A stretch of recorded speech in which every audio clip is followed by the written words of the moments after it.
Dito sa ilalim mga kasikap, yung rail track ng PNR ito, nilagyan nila ng mga ballast trucks. Kinalat nila, no? Bali siguro ang gagawin parang ganito na ipoporing nila. Dito na tayo sa section 2A. So ito, nagdi-drill na din pala sila dito para sa pier. Ayan, no? NLEX connector po yan. Nagdi-drill na sila, patungo yan dito naman sa kabila. Kaya magdi-drill na rin sila dito. May heavy equipment na, no? Dito sila magdi-link Skyway Stage 3 at NLEX connector CRBC. So ito, mayroon na silang bore piling machine na naka-standby dito, no?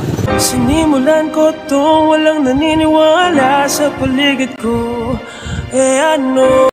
Magandang umaga, Luzon, Visayas, Mindanao. Nandito na naman po tayo sa kabaan ng Ramon Magsaysay Boulevard eastbound at mag-update po tayo dito sa NLEX connector section 2 Ramon Magsaysay Boulevard, Santa Mesa, Manila. So ngayon ay araw ng Huwebes, ika-21 na po ng Marso taong 2024 at ika-7 at kalahati na po ng umaga. So bye-bye po natin dito mga kasikap. Papakita ko sa inyo kung ano na po yung latest na progreso na ginagawa ng NLEX po dito.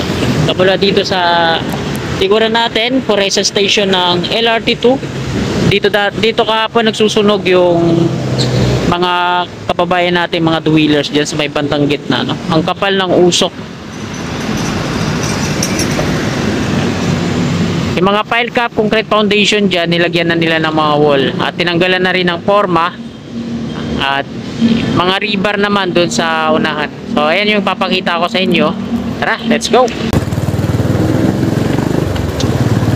Mula dito, ito yung dating flyover. Meron na siyang mga chevron markings.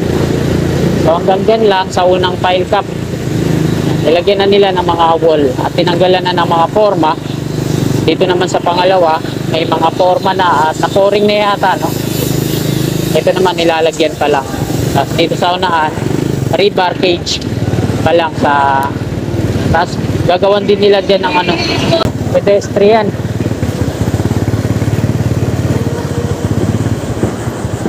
So, ito po yung New Santa Mesa Interchange. Update po doon sa demolition sa kabila. So same pa din. Ayan, o, hindi pa nagigiba yung pangalawang bahay, yung 26 kasi naka-schedule, no? Ito yung mga workers ngayon dito sa pile cap concrete foundation. Ito yung wall na ginawa nila dyan sa harapan, pao, no? Yung design protection yan sa mga bigla na lang sasalpok ng mga motorista, na yung mga hindi nakokontrol yung bilis. Ganun din doon sa kabilang pile cap, gagawan din nila, ayan, may rebar na pao din, no? So sinakop niya yung pier dyan sa gitna, parang ganito. Yung mga workers focus sila dito sa pile cap concrete foundation at paglalagay ng mga rebar dito sa pagitan ng mga pile cap na yan. Ito yung LRT2 at ayan naman yung viaduct ng NLEX connector. So malinis na yan, tapos na. Yung mga ano na lang dito, mga phenolic board tsaka yung aloma beam dito sa ano nila, parapet wall, yung hindi pa naalis. So, una na po natin dito naman tayo sa ilalim.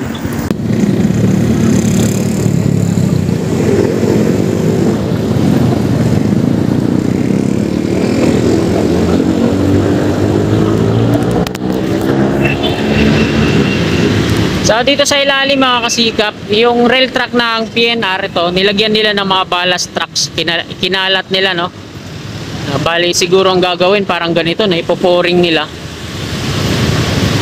Tapos yung mga coping beam hilera dyan, eh, tinanggalan na ng mga forma at malinis na, no? Dami yung mga ballast trucks. Pati na dito sa kabilang ano, sa kanan, relays, kinalatan nila. Dami pa doon sa loob, mga ballast truck. At ito, nilalagyan na nga nila ng forma yung rebar dyan patungo doon, no? Pao. Ayan yung pile cap concrete foundation. So dito yung ibang mga workers, no?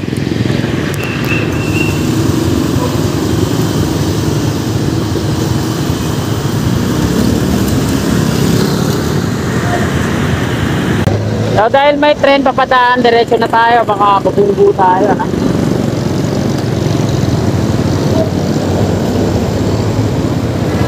Sinarado ulit nila dito sa ilalim. Siyempre yan, ganito din yung gagawin dun sa kabila. Daming mga ballast trucks na nakatambak dyan. Yung building ng PLDT, so hindi na siguro magagalaw to sa widening, ano. Dito naman sa kabila, lalagyan din nila ng mga ano yan, mga wall bawat pagitan na ayan, yung mga pile cap concrete foundation yan.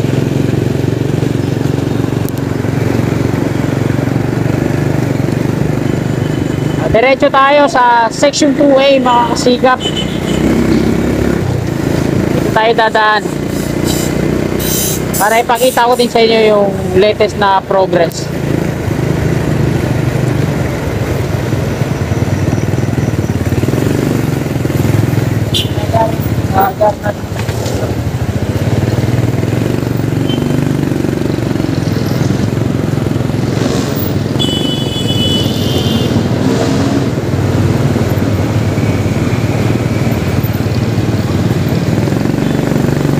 Dito na tayo sa Old Santa Mesa Street.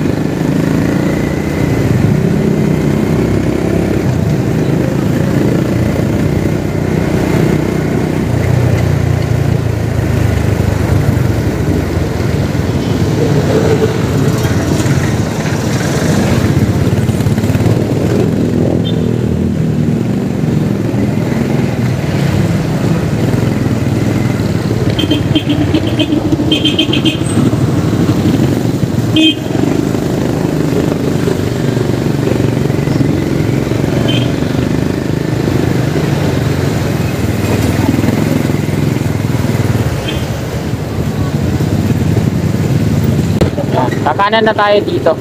Paco Santa Mesa Road.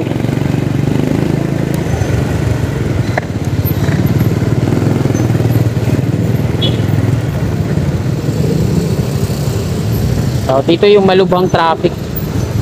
Alas di makausad yung ibang mga rider.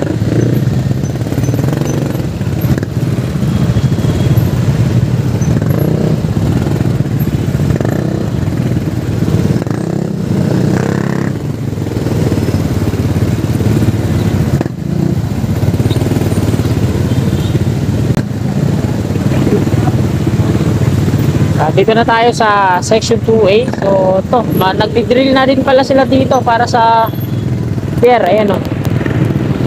NLEX connector po yan. Nagdi-drill na sila. Patungo yan dito naman sa kabila. Ayan, magdi-drill na rin sila dito. May heavy equipment na, no. Dito sila magdi-link. Skyway Stage 3 at NLEX connector CRBC. So ito, mayroon na silang bore piling machine na naka-standby dito, no.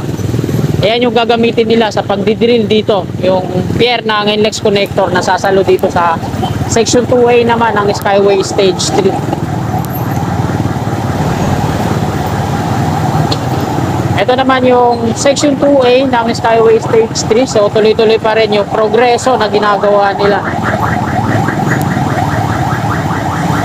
Dito sa pangatlong double decker, yan. Hanggang doon na sa taas yung mga GI pipe para sa gagawin nilang pangalawang deck coping beam.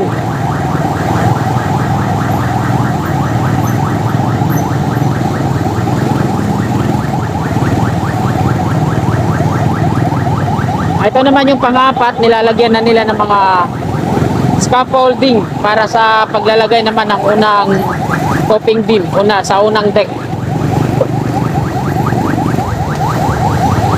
Ito yung mga karagdagang pier na gagawin dito sa kanan. So wala pa, di pa ganong progresibo.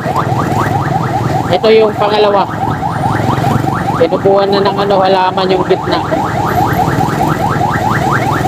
Ito po yung barracks ng Dumduma Construction. Sila po yung gumagawa dito sa section 2A.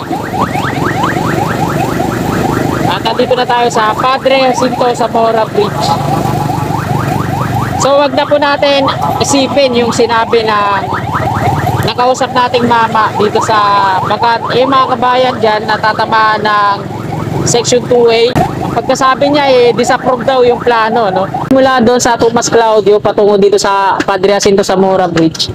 Dito yung dadaan yun sa kabayan. Disapprove yun. Disapprove yun. So, disapprove daw. Kaya pala na medyo natenga. Pero hindi naman siguro ayun yung reason. So, dito pa rin yan sa kabayan na yan. Dadaan yung viaduct. May sinabi pa nga siya na ililis daw dun sa Pasig River yung viaduct niya. So, may points naman siya dun. Kasi bukod sa makakatipid ang gobyerno, no? Bayad sa right of way, kung dito nila padadaanin sa Pasig River, mas mabuti yun, no? Pero hindi naman ata yun yung mangyayari. So dito yun sa kaliwa natin, dadaan. So ayan mga kasikap, magandang umaga. Dito na po nagtatapos tong video na to. Marami pong salamat sa patuloy nyo suporta sa aking munting YouTube channel. At bago nyo sana lisanin tong video na to, muli po ako makikiusap na sana palike po. At sa mga kasikap natin na willing po sumuporta kay kasikap, i-click lang natin yung subscribe button dyan sa baba at yung katabi niyang bell. Bellon po natin para always updated po lagi tayo sa aking mga bago pang paparating na video. Maraming salamat mga kasikap. God bless po sa ating lahat.